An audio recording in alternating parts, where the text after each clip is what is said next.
এদিকে ভোলা সদর উপজেলায় বড় দুই দলেরই একক প্রার্থী হওয়ায় জমে উঠেছে এখানকার নির্বাচনের লড়াই। প্রচারণার পাশাপাশি রয়েছে আচরণবিধি লঙ্ঘনের পাল্টাপাল্টি অভিযোগ। তবে ভোটাররা বলছেন দলীয় পরিচয় নয়, এবারের নির্বাচনে প্রার্থীর যোগ্যতা দেখিয়ে রায় দেবেন তারা। ভোলার প্রতিনিধি হোসেন সাদির রিপোর্ট। ভোলা সদর উপজেলায় চেয়ারম্যান ভাইস চেয়ারম্যান প্রার্থীদের সবাই বড় দুটি রাজনৈতিক দলের সমর্থক। এজন্য সর্বশক্তি নিয়ে মাঠে নেমেছে উভয় পক্ষই। প্রতিশ্রুতির ঝুড়ি নিয়ে ভোটারদের দ্বারে দ্বারে যাচ্ছেন প্রার্থীরা। তবে অতীতে নির্বাচিত প্রার্থীরা প্রতিশ্রুতি পূরণ না করায় এবার নির্বাচনে নড়ে চড়ে বসেছেন ভোটাররা। যে প্রার্থী আমাদের সুখে দুঃখে সর্বদা পাশে থাকবে, ভোলার সার্বিক উন্নয়ন যে করবে আমরা তাকেই ভোট দিব।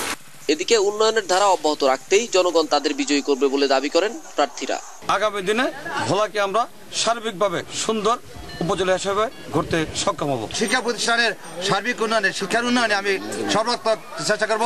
এদিকে আচরণবিধি লঙ্ঘনের নানা অভিযোগ করেছেন বিএনপি সমর্থক প্রার্থীরা। দলীয় প্যানেল বিজয়ী করতে একযোগে কাজ করছেন তারা। নির্বাচন কমিশনকে জানিয়েছি, কেউই কোনো প্রয়োজনীয় ব্যবস্থা নেয় না।